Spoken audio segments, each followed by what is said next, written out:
Welcome to the Duck Milk Prod YouTube channel. My name is Rebecca Johnson, and for this live stream, I am joined by Russell Nohelty, who is a USA Today bestselling author, publisher, and speaker.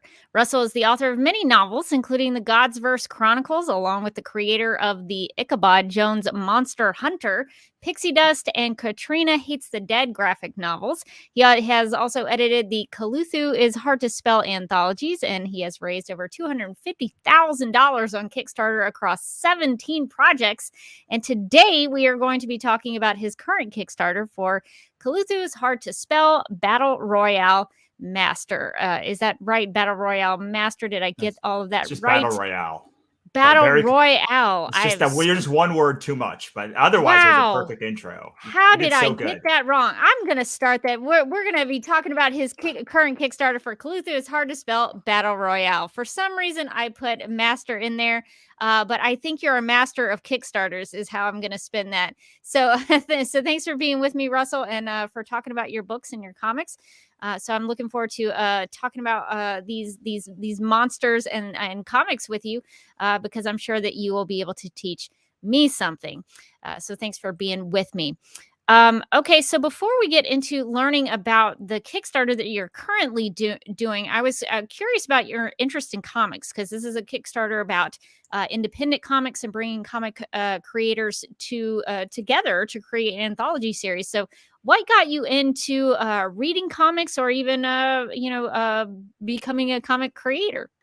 So we talked before this about how you do a lot of film criticism, and I came to comics through movies. So I always wanted to be a director, and I went to school and I got a degree in broadcast journalism, and I almost immediately started making movies after I got out. Like I spent $40,000 on gear, like all sorts of gear from lighting and audio, just everything. We shot a web series, a movie that became a web series called Connections, and just spent like 5 years, 6 years going nowhere with the movies. Like things get delayed and get delayed and get delayed because we finished that movie in 2007, didn't come out until 2013 as a web series. So that's a long time to go with having like nothing on your reel, even though you had a movie done. So during that time, my management team, I live in Los Angeles. My management team was trying to get me to something, like anything, like to get a grasp. And they were the company that owned the rights or the production company behind Halloween or something. Anyway, they were working with Devil's Due or one of the companies on the Halloween books, and they happened to have just a ton of comic books. And my manager was like, "Have you ever thought about doing comics?" I was like, "I mean, not since the early 90s, man. Like, I don't know." And he's like, "Well, like comics have come a long way since the early 90s. So like this was, before or right around when Image started. So like, it was a lot of like the Robert Liefeld, like big chests and a lot of pockets and stuff. And I got this this stack of comics, and I was like, this is great. And then like, how much does it take to make a comic? Expecting, it costs like $100,000 on the low end to get like even a very small movie up. We did ours for about 30 grand. This was 12 years ago. So like, it's a lot easier to make things a lot cheaper now than like every year it goes by, it seems to cut the cost of production in half. You still have to pay for catering and all of the, all the crew and the cast and all of that stuff, equipment.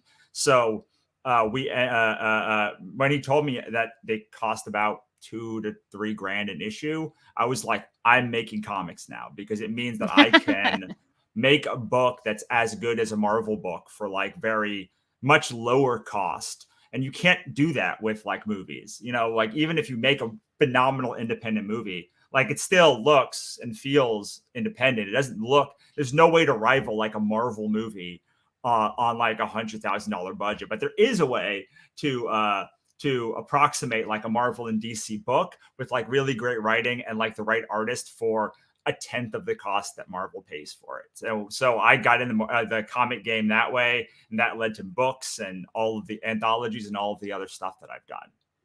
That's really cool. Because for a long time, one of the reasons that I sort of fell in love with comic books as a genre, as a medium, is that when I grew up, I was a big film fan. I was one of those kids who wanted to be Steven Spielberg when they when they grew up, like Dawson from Dawson's Creek. I wanted to be Dawson, and I when I first started reading comics, one of the big stories that I first started reading was the death of Superman.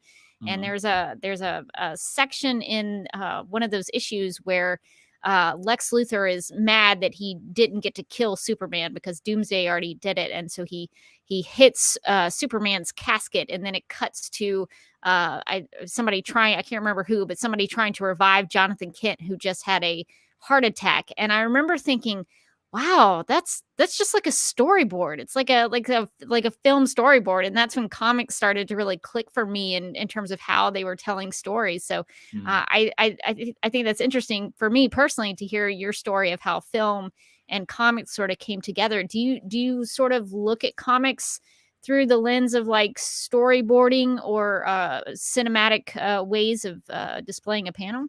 I do think about it cinematically. I don't think about it as like a storyboard because the things you can do, the things that make a good comic and the things that make a good movie are like somewhat aligned, but actually quite far from each other. So I definitely think that having directed movies and coming from that background, I'm able to like project manage a book and have a visual cohesive story and a vision, because that's kind of what you do as a director. You hire the right people, you have a vision, and like you make it your job is to make kind of a safe space for the creators to create. And in the same way, the job of like the creator or the publisher is the job of like letting the artist, like creating a safe space so the artist knows they're going to be paid, they're going to be they're going to be validated, like the book is going to like they're going to have some like ownership in the, not maybe like ownership stake, but like they're gonna their opinions are going to matter and going to be appreciated. So all of those things that kind of translate over. But as far and it really I opened that first book, and I was like, oh, I get how this works. Like I get how it works because I've seen storyboards and all of that stuff. So I think the film education really helped me with comics. But it's also really important to note that like they are two very different mediums. And if you make a book, if you like, a lot of books are like, this is just a storyboard for like a movie, and I'm like, it's terrible. It feels that way. That's why it doesn't make sense as a comic. Yeah. Yeah, that's a really good way to approach it, especially like being somebody who is sort of being the point person for all these comic book creators to allow them to have the freedom to kind of do what they want to do. I think that's really really important. So I'm glad you're taking that approach with these anthologies. All right, Yeah, so it's since yeah, go ahead. Oh, I was just gonna say, like, it's and when you're directing a movie, they say that once the movie is cast, it's 80% done. And in the same way, I feel like once you have the team for an anthology, your like their job is mostly done. You may have you just hope that you cast the parts correctly, and then your job is to kind of let them do their thing and make sure they're coming in on time and that they can do their best work. Yeah, we have a comment in the chat from Mask of Shy saying they do have some similarities in their language, talking about comic books and film. So even down to the the casting process, as you mentioned, is a good way to look at that. All right. Well, since you're doing a Kickstarter for Cthulhu, is hard to spell, Battle Royale. Wanted to make sure I got that right this time. So this is a anthology series that you're doing a Kickstarter for Volume 3 now. But I was curious because this is sort of set in the world of Cthulhu and the Cthulhu mythos, and I was curious, how did you get into reading H.P. Lovecraft stories, and how did you get into these monsters that are associated with Cthulhu? Were these books that you read and just were really excited about? So we did a book called Monsters and Other Scary ish, but a bad word. I'm trying not to say the bad word, but it's part of the title of the book. And once we finished that book, I wanted to do another one. Like I loved that book, but I thought it was I'd never done an anthology before, and it shows, and like how I did it. Like, it was not as cohesive as I'd like it to be. And people told me a lot of the things. They were very happy to tell me all of the things they loved and did not love about the book. And so when we went to do another anthology, I was like, okay, so what fandom should I do? Like, I'm kind of agnostic, like, as long as it's monsters, because the idea is it's a monster anthology about monsters is the first one. So I was like, it has to be a monster anthology about something, like it could be about, I don't know, mythology or grapes, or like, I'm not agnostic to like kind of what the monster thing is. Like, what do you want to see? And pretty resoundingly, they said Lovecraft. And I'd heard of Lovecraft before. I'd heard of the mythos before. I knew what Cthulhu was, but I had not done any like research on Lovecraft because I'm not a horror author. And what ended up happening is I opened the books and I started reading them, and I was like, wait, when were these written?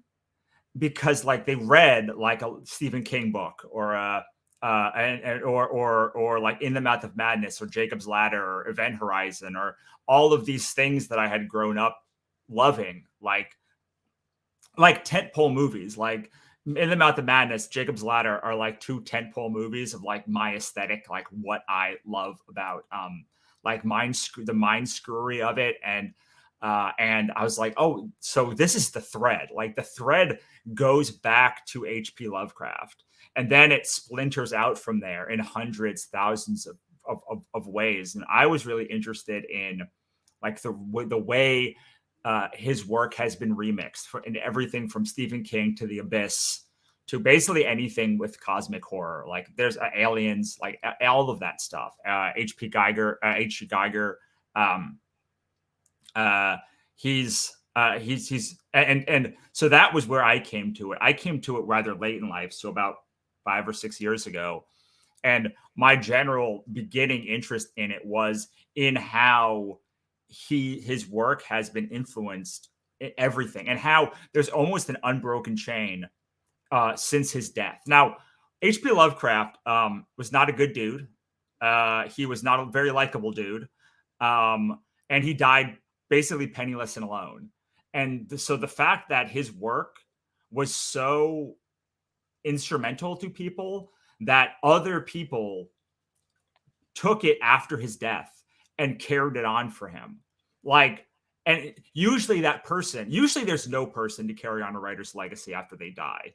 If there is a person, it would be their wife, husband, significant other, sibling, a nephew, niece, like someone that is related, or like a very, very, very good friend. So Lovecraft, who was very charismatic but not very friendly.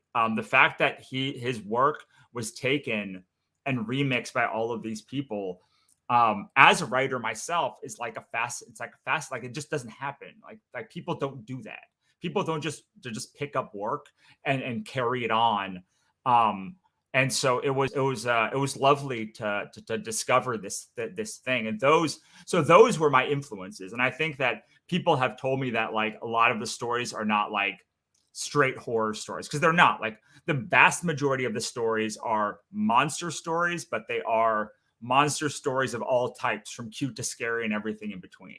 There are some straight Lovecraft stories, like Lovecraftian stories in the way that he would design a book. But I wanted this to be like a celebration of all of the ways that people have made Lovecraft their own.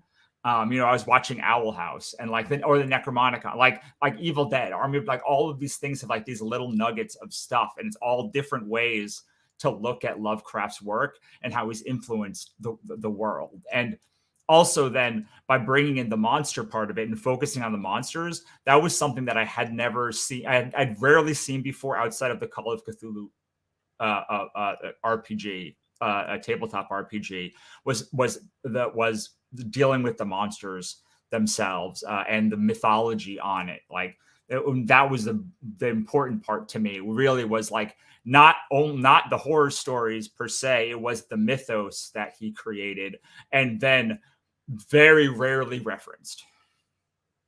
Yeah, I really like the way that you all have approached this creation of this anthology series because when I think of Cthulhu and I think of H.P. Lovecraft, it does kind of uh, I get very scared very easily, and so the monsters and some of the images that are out there of Cthulhu very scary. Some of them. So the fact that there are different versions within these comics that are either kind of mature or more mature or something for maybe teenagers. There's even stuff for kids. So I think it the anthology appeals for different reading levels and different ages, and I think that makes the Cthulhu mythology a little more approachable for different people. And I think that's a good way to go about it for someone like me who is a little skittish sometimes and gets scared very easily. I don't even want to admit it, but I have like an ET phobia. I've been scared of ET Yeah. from the film, No, I get the it. extraterrestrial since I was a kid. So Cthulhu can be very scary, but in these comics that you all have done, it's much more approachable. Yeah, so our goal was to be able to give something to someone who wanted to know Lovecraft but did not know what Lovecraft. He has a very high bar for entry. So what Lovecraft loved doing was putting bits of his mythology in books and then never referencing them again. Like he just would, it's a throwaway line here or a throwaway line there. Like he was very detailed on some things, but usually the descriptions of his monsters were just like an unimaginable terror, and that was all he said. Or like he would mention Azathoth in like one paragraph. And so you have to really work for Lovecraft. Like you have to work to get the mythos part of it. Now you can just go and enjoy the story construction, which is because he usually wrote in pulp for pulp magazines, are often very similar. Like weird person goes to weird town, finds weird cult trying to summon weird monster, and like that is a very easy that part of it is very easy to kind of read.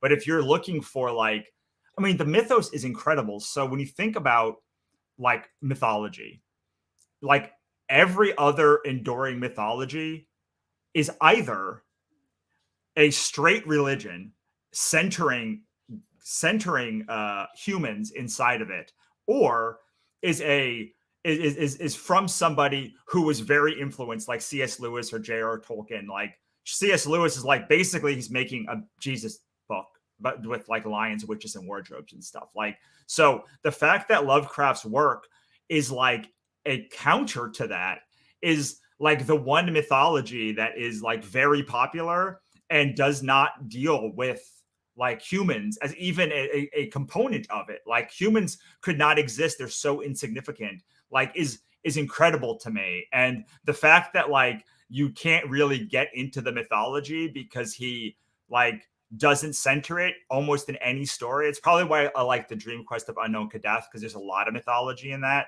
But yeah, I mean, so our goal was to be able to say, oh, you don't know anything about Lovecraft's mythology. Here is like a book, a guide. And the first one has the origin myth and has like a lot of relational things where like, you have you have horror stories, but you also have like Orin and Numqua, who are like the Ross and Rachel of the Lovecraft universe, like in couples marriage counseling. And so when you bring that to Lovecraft's work and you see those characters, oh, like Dagon is the one with like the deep ones, and like Cthulhu is this, and like these are how these pieces relate. They generally won't relate in like the silly way. Sometimes they're in the Lovecraft story, but you will kind of understand relationally better how they work and how the universe, how the mythos works. So, in terms of trying to create an anthology, because it's so it can be interpreted so many different ways. How do you wrangle all these creative people to tell the stories that they want to tell and interpret it the way that they want to go about it? What's the process of dealing? I shouldn't say dealing with working with these creatives and helping to uplift their vision. How do you go about doing that? Sure. So there's a couple of things that we judge. We have an open submission process, and we do reach out to creators specifically who we want to work with. But most of them are through open submission, and we're trying to grade it on a couple of factors. One is the comedy to drama. Like we don't want so many comedies or so many dramas. The second is like tonally, is it light or dark? Like art, the actual art itself, like is it like a very dark kind of story, or is it a very like light feeling kind of story, like the actual art itself? And then you either can do 2, 4, 6, or 8 pages. We want to err mostly in the 4 to 6 page range, but with some 2 and some 8 page ones. So when we map it all out, we kind of have our yeses. We people submit their pitch and their art, and we kind of go through and we rank them all. We rank all of them. We say these are definite yeses, these are definite nos. These are the most of them are in like the middle section, and then it's a lot of like, well, we have too many 8-page stories. We have too many. We have too much comedy. We need to get more light. Or we also judge it on, okay, so Lovecraft, I said this already before, like is not a good person. Like he was like a misogynist and racist and just all around not good person until maybe the last few years of his life, when he started writing letters that recanted some of the opinions that he held.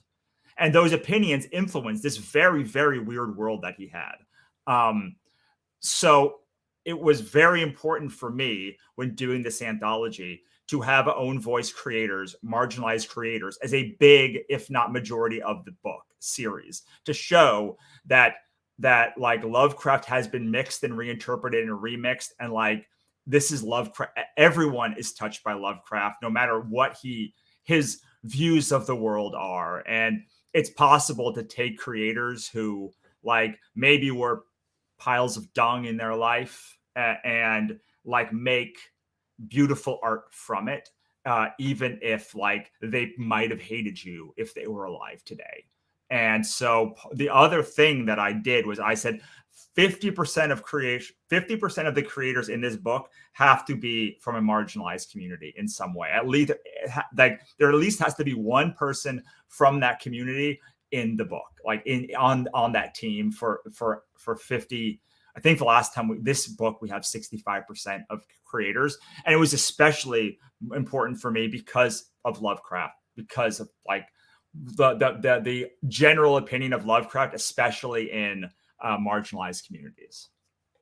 Yeah, it's good to strike some of that balance, because I think that gives different perspectives and different voices, and that gives different stories. And I think that's a really good thing to do, because if you just kind of told the stories the same way every time, it would get a little boring. But if you bring different perspectives, and I think every creative person has their own perspective, because nobody you're the one who sees the world the way you do through your eyes, but I'm going to see the world a little differently than you are. And so it's good to have different voices and different perspectives writing those stories. And I think it sounds like a good balance in terms of the sort of more serious, mature tones in some of the stories versus some of the light kind of more comedic versions. And I think for me as a reader, that's nice, because it balances it out when you're reading through it. It's not all heavy. It's not all funny stuff. There's a good mix there. So I think that approach is a really good one especially for an anthology book. Yeah, I agree. And I also think that because you probably have come, or not you, the royal you, but you specifically have come across Lovecraft in so many ways in your life that most people don't know that Lovecraft is the Necronomicon. Like anytime you see the Necronomicon, like that's H.P. Lovecraft, or like, or even like Cthulhu in some of his incarnations. So like there's a very good chance, even if you've never read Lovecraft or even knew what his name is, he's touched things that you love. So being able to read an anthology that is tonally very different across the board means that you will see your Lovecraft represented, like the Lovecraft stuff and it might spur you on to do to take on other things. So I think that specifically for Lovecraft, like it was it's important for me because of, especially because that's how I came across Lovecraft. Like I came across Lovecraft late in life, and I was like, oh my God, look at all these cool things that like Lovecraft influenced. Like that's great. Like and that's what we wanted to share with people, that kind of like sense of discovery of like, oh, you can use Lovecraft like this. There are an ardent group of fans who think you should never do anything Lovecraftian besides like the Lovecraft horror stories, and those people are not the audience for this. Like the beautiful thing about Lovecraft is because he's not that popular and hasn't historically been very popular, people have become fans have become accustomed of seeing Lovecraft's work in many different ways. And so they are generally, as a whole, very receptive to like any cool like Lovecraft interpretation. And similarly, I'm very much in that same vein. But like I have friends who make very strict Lovecraftian stuff with like in the manner and vein and reinterpretations of Lovecraft's work. And like that's great. Like there's nothing against there are a million of those anthologies. Like they're all great, but like there's a million of those ones. This is not that one. This is the one that you're going to read and go like, huh, I didn't know Lovecraft can be funny. I didn't know Lovecraft could be like witty or insightful, because like Lovecraft, I feel bad. Like I'm like saying bad, like not perfectly glowing things about him, but like, this is true. He's a stone cold bummer. Like there's no levity or joy, joy in any of his work. It is all fear-based. And part of that comes from like his point of view, but his view of the world was basically the gods don't care about you and there is no hope left. And you should be very, very scared of that. And that's not my interpretation of the world. My interpretation of the world is like, the gods don't care about you. There's nothing left. And like, that's hilarious because like, why even? So like, but like so it like still follows the train until like the bottom moment where like it's like the gods don't care about you, there's nothing to believe in, and then like the flip is what Lovecraft believes versus what I believe. Like I think there's still hope left, and Lovecraft believed that. Well, I mean, I'm not a Lovecraft scholar. I've become an expert on him, but I'm not like but his general thesis was like, you should be very scared of the fact that the gods don't care about you. Yeah, it's interesting that you mentioned that because from what I was looking into with Cthulhu, there's a lot of it is very fear based, and and the idea that there's this big monster, and everyone is kind of sort of running from their lives, or if they're on a ship, they're kind of very scared in that way that the monster is going to get them. So there is that, and I'm kind of the opinion, and I talk about it a lot on this YouTube channel, that some of the most inspirational or hopeful stories, in my opinion, are the ones that are the darkest, the ones that are the most serious, the ones that do dig deep down into kind of the human condition, and why are we here, and what does it all mean, that kind of thing, the very existential stuff that's going on in some stories like that. But I think that when you can see the scary parts of the world and the sad parts of the world, then you can kind of discover what's hopeful and joyful about things. And so I'm kind of the opinion, if you can see the dark moments of that, there has to be a light moment in opposite of it. So I think that it makes sense to me that if you took a horror story that included H.P. Lovecraft and Cthulhu, you could turn that into a very hopeful story if that was your perspective in the story that you wanted to tell. So I totally think that that's possible. Well, comedy and horror work on kind of the same part of the brain, which is why like there are horror comedies even exist, right? Like, so I agree with you. Lovecraft would not agree with you. Okay. But Yeah. I do. Yeah. No, I understand. Yeah. He seems like a really interesting guy. I kind of looked into some of his writing and his story, but I didn't know much about his personal life. So I'll have to look into that and learn more about his history as a person, just to learn more about how that influenced some of his storytelling. So that's really interesting. Well, in terms of the the more lighthearted things that are going on with this Kickstarter, you all have a theme song, which I think is awesome, and I listened to it. It was pretty catchy. I'm going to be honest. I was kind of singing it in my head a little bit while it was going on. So what was the idea behind that? Why do you think it's good to have a theme song for a Kickstarter, and who was involved with the songwriting? I don't know if it's a good idea. I still don't know if it's a good idea. Like, the series is coming to an end. At least Chris and me are no longer going to be editing it, whether it was going to be edited by another team or just not at all.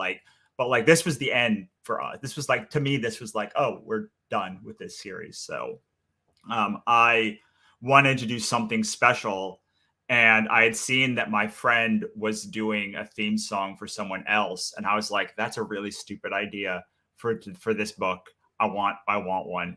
That's the kind of thing that would be perfect in here. And I messaged him and I was like, I want something that sounds like Monster Mash had sex with werewolf bar mitzvah from 30 Rock and had a kid.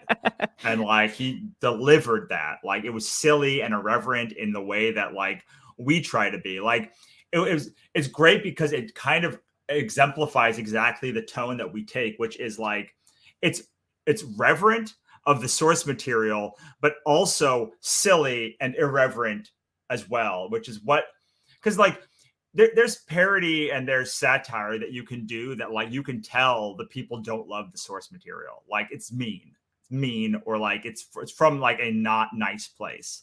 And what I've always wanted to do with this anthology is show, like, I don't love everything that Lovecraft stood for. Like, I find it hard to believe you could if you like really dug into his politics and such. But like, I love the work, and like, we all love the work, and like, there's reverence to the work, and like, it's done from a place of satire, like Shaun of the Dead, where it's like, we see the silliness of some of these things, and like, we bring that part out of it. Because some of them is not satire, but like, when it is satire, like, I'm very careful to choose creators who are reverent of the text, who love the original text, and then can move and say that, like, almost all of my work is somewhere like Katrina Hates the Dead is basically Left Behind, but like as a satire. So like, I think that good satire and good parody has that. Like, it's something that if you're in the in crowd, like if you love Lovecraft, like, you're going to see our book and be like, these are all very funny because like, I get all of the jokes. Like, I get them on a deep level. And if you don't know Lovecraft, you'll be able to read and be like, huh, that's funny, but I don't know why. And in the same way, the theme song is a way in like a minute and a half to show you what the tone is. And like, the tone's going to be like Monster Mash meets Werewolf Bar Mitzvah. It's going to be irreverent, but also reverent of the source material, and from people who really love that. So I mean, I probably shouldn't have done it, frankly. Like, it's not a cheap way to like have a laugh, but like, it's such a good laugh, and like it exemplified so much the like what the whole series was. And so we waited till the whole series was out to do the theme song, and like, I only did it because like, it was this silly thing. Like, if I did an Ichabod theme song, like, I probably wouldn't do that because like, it's not the same like tone. It just all kind of fit and dovetailed together and allowed me to have something to celebrate the end of the series for me, my end of the series, that I could always it would tickle me, and I would always enjoy it for like the rest of my life. And I still, every time I hear it, I enjoy it. Yeah, I think it really does capture that combination of Monster Mash and Werewolf Bar Mitzvah. I'm a big 30 Rock fan, so I appreciate the reference there. And I think it does for me as somebody who kind of has come into the Cthulhu stuff. Kind of from an outside perspective, it really draws me in to hear something like that. So I think it is effective for this one, for these anthology books in particular, because I think it does really give a good insight into what the books are about and what you can expect when you get into them. And you mentioned editing and having to be an editor on these books, and so I'm curious about that because I contributed to a book that was a collection of essays, and one of the things that I learned from that experience was that a good editor can push you to make what you're writing better. I think some people probably think of as an editor as somebody who just takes things away and removes them and uses a red pen and marks everything out. But I think for me, my personal experience was that a good editor kept saying, "Okay, this is good, Rebecca, but maybe push that a little more, dig into that a little more." So I'm curious about the editing process. What was your relationship with the creative writing team and the art team, and how did you go through trying to continue to make everything better? Sure. I have a pretty lax style, which is basically you don't have to show me anything if you don't want to, but like if you don't show me things, you don't get paid if the book is bad. So like I have a kill fee in case just the story doesn't work, and like you forfeit that kill fee if you don't show me any books, any steps along the way, because like I can't, like the kill fee is like we worked together on this story and it's still not great, so like I have to pay you. So that's my rule, is like I set the stages, and if you miss any stage showing it to me, like you forfeit your kill fee if the story doesn't work. That said, like some creators just don't need an editor in the way that like especially because it's a 4-page story, not like a longer story. So like a lot of the creators just went off and then handed me a story, and like that's great. Other creators, we made minor revisions because Chris Simon is the co-editor with me, and like we made like revisions. Generally one of us will do a pass, and then we'll send it to the whole team, including the art team, and then the other one will weigh in with anything else. And we're usually pretty like 95% of the time we're in complete sync of like what we saw in the story, which is what's one of the things that's so great about working with Chris, is like we have very different lived experiences, but like we see editing in this book the same way. And then some like we have to do major work on. And like the kind of work we were like, "Ooh, I'm glad you saw that. I'm glad we saw this, because like this would not make the book," editing. And some creators are very self-aware about their need for an editor. Some editors are not very self-aware. And then some people are self-aware that like they can just do it and it's going to be good either way without the editor like looking at it.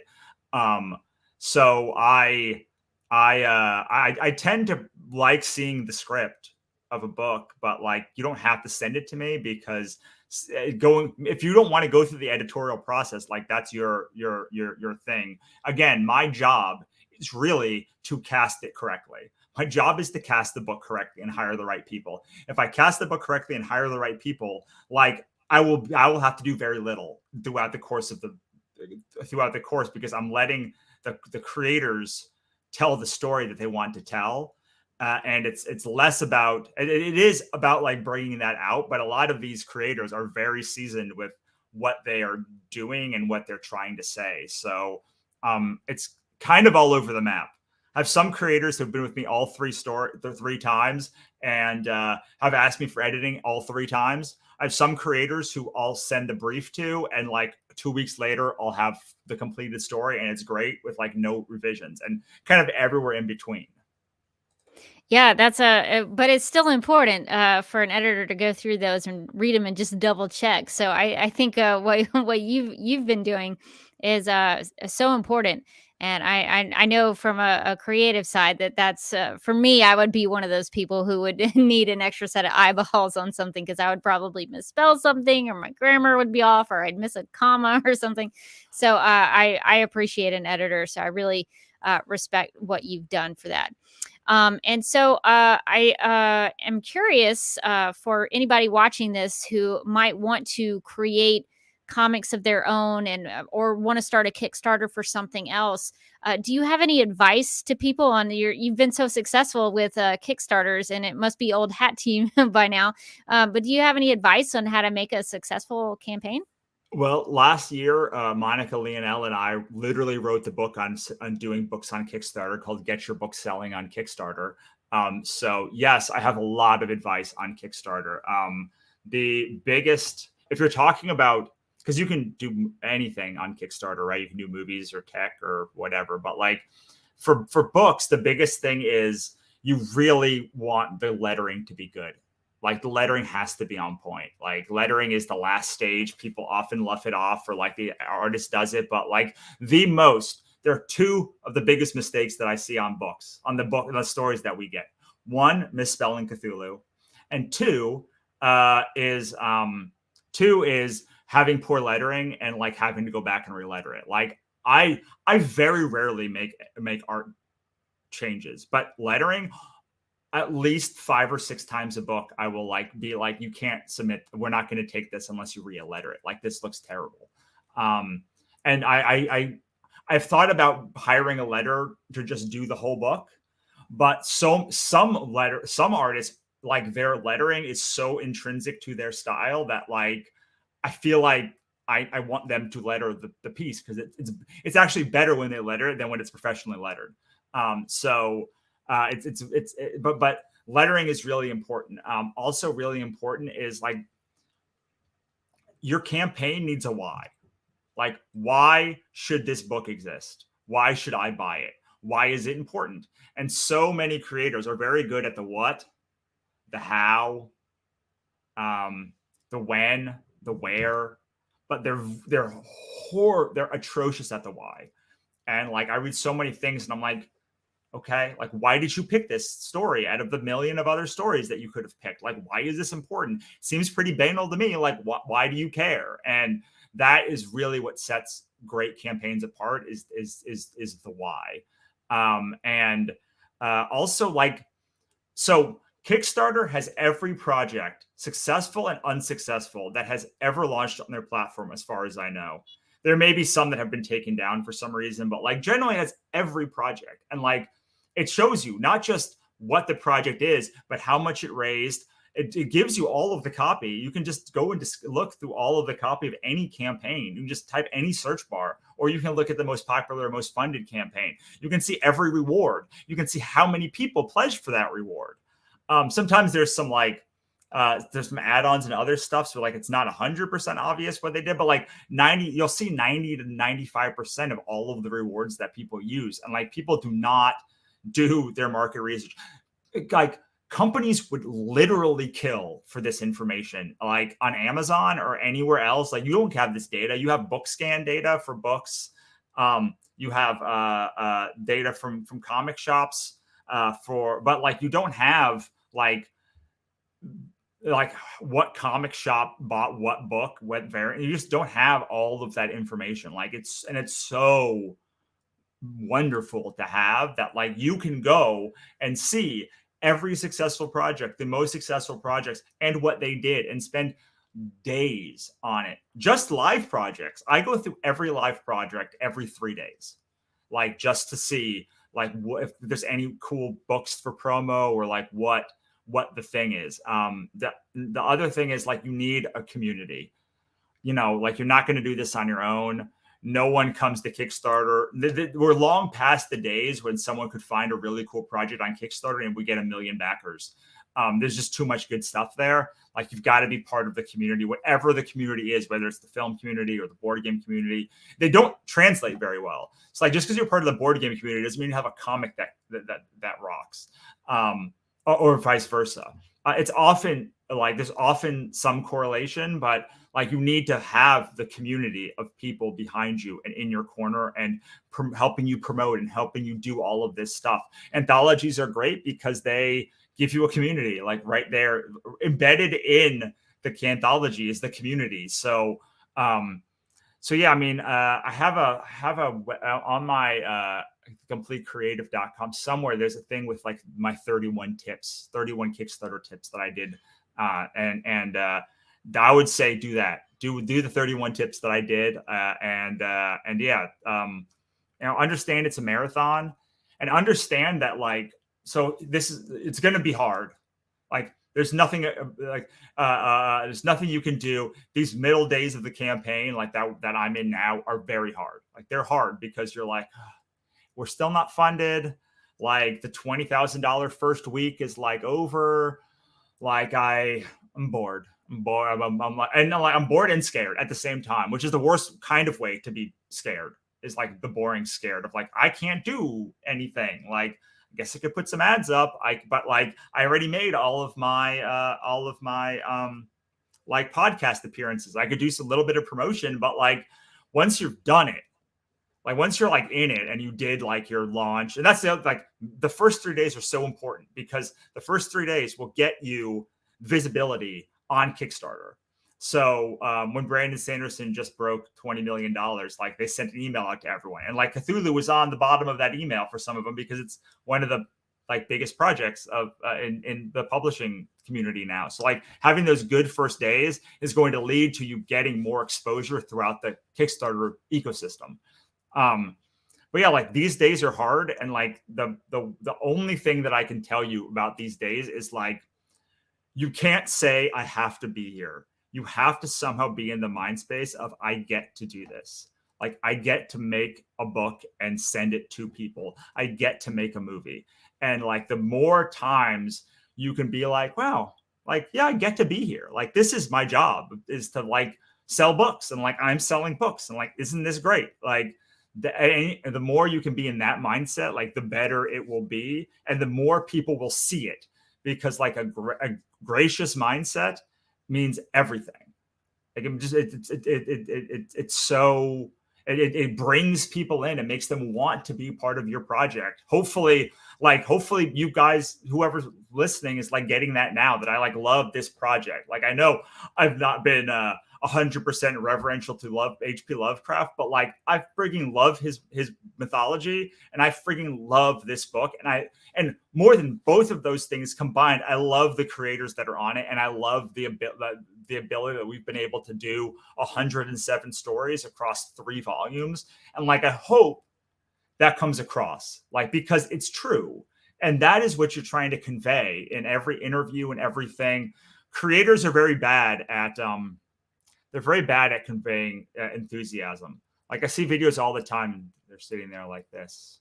They're like, I had the book and this thing. And I'm like, that's not like, if you want a good example, Brandon Sanderson just had a big reveal, and like his video is like top notch. It's like 8 minutes, and I watched the whole thing, and I never do that because like, and the reason I did is because he is delighted.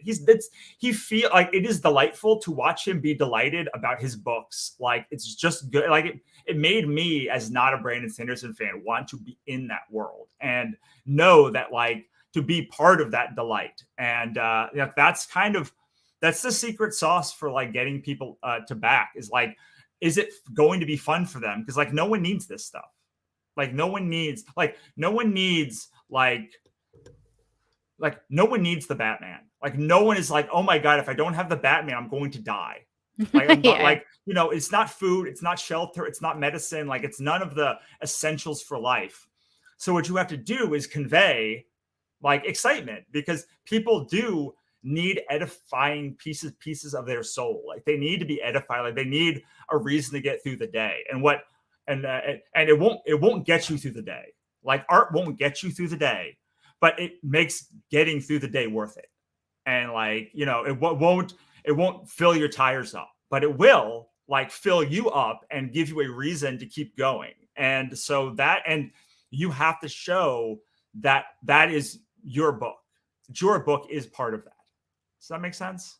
That's a lot. 100%. I think everything you just shared about Kickstarter and being a creative person on Kickstarter trying to do something is such an amazing thing to me. I've never done something like that, but I so truly, and I'm not saying this because I'm talking to you on this interview, but I truly do admire what you're doing with Kickstarter, because you're out there, you said, I want to make this happen, and you're doing it. And I think that's something to be applauded, because not a lot of people do that. A lot of people have ideas for things. I have ideas for things, but I don't pursue them. So I really, really admire people who get on Kickstarter and have to deal with all the things that are in that process, and having to go through everything to get that project backed. And I like your idea about enthusiasm, because I think that plays into the why. If I see that you're interested and excited about it, that makes me excited about it and makes me want to support you and help you out with that project and make that dream come true. So I think the excitement that someone on Kickstarter can express about their project does go a long way to help people get into that community, as you were talking about, and get excited about the project just as much. So that makes 100% sense to me. So I'm really glad that you shared that. Awesome. Yeah. I mean, it's the same way. It's the same with anything. If you want good examples, like, all the things we talked about before, like DC's, like Snyder cuts and Supergirl and all of these things, like they have people that are working on the show that are like very excited for it. Like, even if like, not Cyclops, Cyborg is not super excited about it. Like Zack Snyder's very excited for the Snyder cut. Like he's very excited for it. And like the people, Melissa Benoist, Benoist, yeah, is very excited about Supergirl and all of those characters. Like, even if you love the show or hate the show, like those people, like, look at they're having a good time, and like I want to be part of the good time, and like that is like the best thing that you can have. Is like, it's not that it's always a cherry bubble, because like I do pop that bubble sometimes, but like you have to be like, this is going to be fun. Like I made an entertaining thing that's going to be fun, unless you made a very dour thing that's meant to be like bumming you out, which is a whole different thing that you need to convey, which is like, this is an important work, or all of that thing. But like generally we're making like fun things that are entertaining, and like that is what we're all trying to convey, if that's the case. Yeah, that's really, really important, because for me personally, I can sense when somebody is not very excited about what they're doing. So that can come across just as much as somebody who is very excited about it. Well, before I let you go, Russell, I just wanted to see if we could talk about Cthulhu a little bit, and some of the Cthulhu monsters and mythology, because I have a lot to learn about it.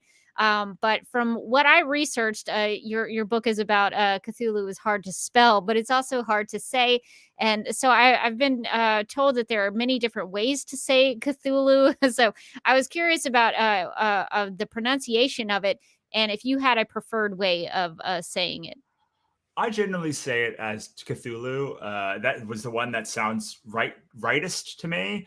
But the wonderful thing about Lovecraft is, well, the wonderful and frustrating thing about Lovecraft is that he never settled on a pronunciation or a spelling. In fact, we made a little bit of a joke about it in the first book. You can see that. So this is not Lovecraft, Cthulhu teaching a class. This is a teacher, and Cthulhu is eating that teacher. Like, that's how this. And he's eating the teacher because he was summoned. He was summoned because they said it a bunch of times. You can see it's all spelled differently. Yeah.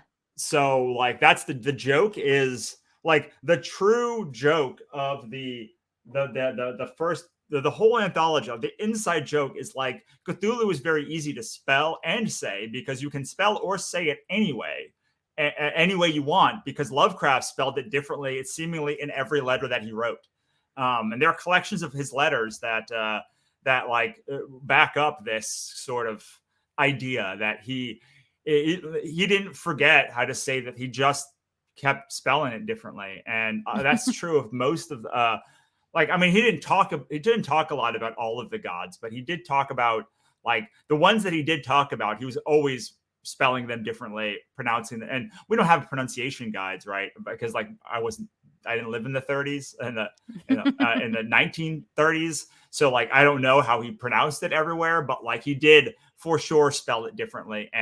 And historically, we have been told, and the general consensus is he spelled it and said it differently throughout different times in his life. Yeah, it seems like the Cthulhu pronunciation is the most common, and so that's kind of what a lot of people go with. And it's, I think, a lot easier to say than some of the other pronunciations that I've heard. And there are a lot of the monsters in that mythology have very difficult names to pronounce. One of them that I can think of is the Nyarlathotep.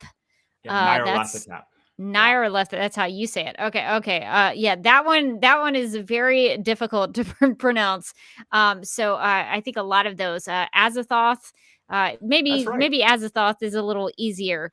But those are some very interesting names that can be hard to spell and speak. And I think when you're reading it, I guess as a reader, what I do is I sort of read something in my head, and then if I'm in a conversation with somebody about it, I'm like, oh, you say it that way. So that sometimes happens with names when you're reading. So yeah, go ahead. It was a night. This book is a nightmare the first volume was a nightmare to produce because I did not know how there are some words in that some gods that just are like Q's and L's, and like it's just so hard to get this right. I think the reason that Cthulhu like is the god is one, he's one of the few that like keeps popping up again and again and again, but also like it's kind of symmetrical. Like it looks good. It doesn't have a bunch of glottal stops in it, and like it's pretty easy to pronounce, like you said, comparatively to like Yog-Sothoth or like Shuggoths or Yiths or like all of these things like are such tongue twisters that yeah, it's not the easiest anthology to put together because you really once we got through the first one, people rarely put the name in the because we knew mostly who it was. So it became a lot easier. And Menumqua, like Numqua is Menumqua. It's just it's a jarble on the tongue. Yeah, that's why the editor is so important on these. If you have to deal with those names and make sure they're spelled every time. The good thing about Cthulhu is that it sort of is written the way you say it, and then you say it kind of the way it's written, so it sort of makes sense both ways. Yeah, there's a rule of so I have a mnemonic device to help you. Let's say Cthulhu. Okay. I can't help you with any of the other ones, but Cthulhu usually people forget the second H, and so my device is the second H is for horror. That's how you remember. Oh, I like that. That's very fitting. Before I let you go, I was going to ask you one last question, since we have been kind of talking about these different monsters and characters in the mythology. So I was curious since this is a book, Battle Royale is kind of, it gives the vibe of the Battle Royale, like a big fight. So which of the characters in the Cthulhu mythology do you think could be a good foe for Cthulhu? If somebody could take Cthulhu down. Do you have any thoughts on that? No, here's the thing is Cthulhu is not that powerful. So there's lots of them. Like he's kind of in like the parlance of the Marvel universe, he would be like a street level fighter. Like, he would get like Luke Cage will get walloped on almost all of the guys, almost any of the superheroes that are not like street level superheroes would wallop him. And in the same way, like Cthulhu's kind of a wimp comparatively to like almost any of the gods that do not live on Earth. So I mean, take your pick: Yog-Sothoth, Azathoth. Well, I'm going to say Azathoth because if he opens his eyes and the whole universe dances on his in his mind, and if he opens his eyes, then the universe goes away. So he would definitely be able to do that because he'd be dead. The elder gods though, Orn Numqua, yeah, I mean, almost all of them would have a field day. It's called Battle Royale because I couldn't use Royal Rumble because I don't know if that's trademark, but it just feels like it's going to be trademarked. And I'm like, yeah. So the main story of the book is Eric, my artist friend, and myself did a 12-page story cut up into 3-4-page chunks, which is Lovecraft, Cthulhu versus Zeus, and it's been a big like Royal Rumble style like tag team cage match of all the Lovecraft gods versus all the mythological gods for like the fate of the universe. And like I feel I did that because I've been wrestling with this now for 5 years of like Lovecraft's idea that there is no hope, and my idea that like there is hope and comedy in things and things to be enjoyed. And I originally did this third volume. The second volume launched in March of 2020. So like I originally was immediately going to do the third volume, and it was just too much of a bummer. Like Lovecraft was too much of a bummer for me to like go back into it. The third volume, I wanted. The first volume was always the Lovecraft gods planning to invade. The second volume is Lovecraft gods invading and like taking over. And this third volume was kind of like mythological gods and humanity rising up to try to take back their universe from the Lovecraft gods. And like it ended up being, it's funny, it ended up being this kind of battle the whole time, the whole 5 years, but really this whole the last 2 years that we've been making it has really been also a analysis of like fear versus hope, like what is going to win out. And so like I felt like the Lovecraft gods represent like fear, and like the mythological gods represent hope. And so that is kind of the battle that we're raging. I tell people like this may not be the Lovecraft anthology you expect, but given where we are now in the world, like I think it's the one you need right now. Well, I think that is an excellent way to end our time together. Thank you, Russell, for joining me and talking about your comic book creation and your Kickstarter success and all things Cthulhu mythology. I've learned so much from you and from your books, and I really appreciate you spending some time with me. How can people who watch this check out the Kickstarter and check you out on the internet? Sure. Well, you can go to russellnohelty.com, or you can go to cthulhuishardtospell.com, and it will redirect you right to the Kickstarter page. If you want to know how to spell the Cthulhu, you can go to my website. You can look at the books. There's a drop down that is for all the Cthulhu books, and it also will lead you to the third book, which is where you can order it on the Kickstarter. But the easiest one is cthulhuishardtospell.com, and remember the second H is for horror. Nice. Well, I just want to encourage everybody who watches this, if you're able, please go to the Kickstarter and support Cthulhu is Hard to Spell Battle Royale, and help them close out this trilogy of anthologies in a strong way. And so thank you for what you do with independent comics and just bringing a little bit of hope into the world with your stories. So I just wanted to thank you for that, and thank you to everybody who watches this. And we'll wrap this up now. And thank you again. And I hope everything goes well with the close of the campaign, and that you all end your time with Cthulhu in a good way. Thank you so much for having me. It was great.